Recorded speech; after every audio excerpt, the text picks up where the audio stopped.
Episode 7, The Confrontation. Let me tell you something before we go on. I did not have any grand plan. I just knew the minute the law started leaning in, men like Cass would start leaning back too. And when that happens, you either find another way to move, or you stand still and lose. That shift did not come with shouting or slammed doors in the middle of the night. It came one early afternoon a couple of days later, in a place where dust hung in the air and men pretended not to hear too much. My mother had come back from town with something interesting to tell me. Cass was standing near the general store with one foot propped on the running board of his car, talking to a man who nodded more than he spoke. The paint on Cass's car caught the noon sun, and the engine ticked soft as it cooled. Crates were stacked in the rear under a canvas that suggested nothing and everything at once, the kind of covering that only fools mistake for innocence. Eli came from the courthouse side of the square, hat set, badge visible, and a hard look on his face. He walked slowly, letting his presence be seen before his words were heard, and that mattered in a town like ours. When a lawman walks up in public, he is not only talking to one man, he is talking to everybody watching from behind glass, and feed sacks and polite smiles. Cass noticed him and straightened a fraction, not in deference, but in awareness, the way a man adjusts when he realizes the wind changes. Eli offered a plain greeting and stopped a polite distance away from Cass. Cass answered with a humble hello and nothing more. The man who had been talking with Cass drifted off with practiced discretion, leaving those two in open view of anyone who cared to look. Storefront windows reflected them faintly, doubling the image of law and enterprise facing one another under a sky that offered no shade. Mama said she couldn't hear everything said, but I heard more later in pieces, the way things travel in all small towns. Eli told Cass the sheriff was hearing more noise than he liked, folks talking out in Baden about his lack of control in his county, church members angry with the lack of the law's response. His voice stayed even, almost conversational, the way a man talks when he is trying to keep something from turning into a public quarrel. Cass answered that folks talked when they were bored, and church was always restless about some devil or the other. Eli did not accuse him, and he did not ask direct questions. He told him patrol was heavier on the back roads. Mama said that Cass's expression did not change at first, but looked something behind it recalculated things. He must have known more patrols meant more headlights where there had been darkness, more tires on gravel where silence had been protection. Cass's eyes flicked once toward the road out of town and then back to Eli, and that one flick would have told me plenty if I had been there to see it. Cass asked if Eli was telling him something. Eli said he was telling him what he knew, and that he expected Cass to be as forthcoming as he had just been. He said the sheriff wanted to know something if there was something to know about illegal liquor being made here, and if Cass heard or knew anything to let him know. Eli was not a man who bluffed for sport, and everyone in town, including Cass, knew that. Cass told Eli he appreciated the information. Eli left without saying anything further. That is what folks forget about the law. Sometimes it is not the raid that breaks you. Sometimes it is the warning delivered in public. So everybody knows it was delivered, and nobody can later claim surprise. Cass stood where he was a few seconds after Eli left. The only sound close by was that tick of his cooling engine. He lifted the canvas edge and let it fall back, like he was checking that everything was still where he left it, and then he climbed into the car. He drove out of town slower than usual, dust trailing behind him in a thin ribbon. Mama thought he must have been heading to the barn. She was right. While that confrontation was happening in town, I was in the barn checking the seals on one of the barrels and finishing up my new ritual of putting things away. I saw Cass pulling up the drive as I stepped into the doorway, wiping my hands on a cloth, mash and cooling copper clinging to my sleeves, the way guilt clings when you do not invite it. I told him he was early. Tonight the latest jars would be ready to go out. Cass leaned against the car door and crossed his arms loose like he had come to talk, not to work. He said he was not running that night, and the words hit the barn air and stayed there. I asked him why. Cass told me patrol was heavier, sheriff had put more tires on the road, and it not worth the risk with the heat increasing. I watched his face more than his posture. His jaw was set, and his eyes kept shifting toward the road and back, like his mind was already mapping where trouble might come from, and I could hear fear in his voice. A week ago, he would have talked about demand increasing and how it was easy money. Now he was talking about risk, and risk makes every profit look smaller.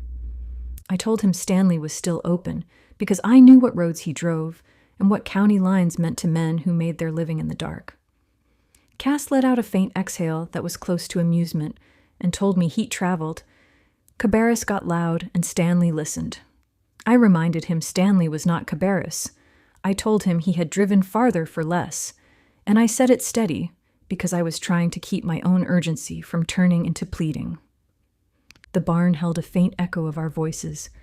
Barrels stood behind me like witnesses in the dimness, sealed and patient, doing their work, not caring if we argued or not. The copper was disassembled and tucked away, invisible unless you knew what to look for. And I was glad of it, because the last thing I needed was Cass's eyes landing on something shiny and deciding he was tired of reliance on a girl. Cass said he did not gamble when the table was crowded, and he told me we would move it in a day or two. When he said that, I felt the number in my mind tighten like a rope pulled one notch shorter. A day or two was not empty time. It was mash turning, barrels waiting, and interest accumulating in a courthouse ledger that did not pause for patrol patterns. It was also Cass's promise, and I had already learned a promise is only as strong as the road between here and town. I told him some money was better than none. Cass told me none was better than losing the whole lot, and he said it like a man who believed fear was a form of wisdom. The exchange stayed calm, almost courteous, but something shifted underneath it. I heard caution in his voice where I had come to expect nerve, and I understood his risk as well as he did. Still, I also understood that distance does not shrink by waiting, and you cannot bargain with a deadline by asking it to be patient. I told him he was the one with the car and the roots. Cass's eyes sharpened to narrow slits, and he said he would be the one who answered if they caught him with it. I told him I was the one who lost if we did not move it, and that was the first time the words came out plain between us. It was not a threat. It was the truth set down where he could see it, like laying a nickel on a counter. Silence stretched and the tension tightened. A breeze moved through the barn door seam, carrying pine and warm earth smells that mixed with smell of burnt oak and warm copper. Backlash shifted in the pasture and flicked his tail like trouble was only a fly. Cass said we would run when it cooled, but not that night. He did not ask my agreement. He assumed it, and that assumption settled wrong, because it reminded me what I was to him when the roads got dangerous. I was supply, and he was the one with the wheels that moved it. I told him all right, and I kept my voice neutral enough to hide the calculation that had started moving behind my eyes. Cass nodded once and got back in his car. Gravel cracked under tires as he reversed and turned toward the road. I watched as the dust rose and settled quicker than before, leaving me alone with the quiet again. It felt like nothing had changed, and at the same time, everything had. I stood in the barn doorway after the engine sound faded. Inside, the finished jars from the last run cooled under burlap. I stepped back inside and pulled the burlap aside and lifted one jar to feel its weight. Clear liquid inside caught the late light, and the glass still warm felt heavy my palm. I thought to myself the jar did not care who hauled it. It only cared that it stayed upright and unbroken, and I took that as a kind of instruction of what needed to be done. I thought 4 jars would be manageable on horseback, 2 in each saddlebag. 4 jars would not draw attention the way a crate in a car might, and 4 jars would bring in enough to matter, without looking like greed. I did not need greed. I needed movement, and I needed it in the same way you need water when the well starts running dry. I set the jar down and leaned against the plank, thinking about the narrow cut I had ridden since I was a girl. Backlash knew every turn, every low branch, and shallow dip. He could move that path faster than any car could follow, without breaking axle or nerve. And he could do it quiet on pine needles, where a motor always announced itself. Cass had chosen caution, and I did not mistake caution for cowardice entirely, but I felt its edge against my urgency. I knew he could have crossed into Stanley if he wanted the money bad enough. I had heard stories of his late-night drives and quiet exchanges beyond county lines, and I knew a man's courage often depended on what he stood to gain and what he stood to lose. The jars waited, but I knew the courthouse steps did not. I could see it in my mind like it was written on paper again.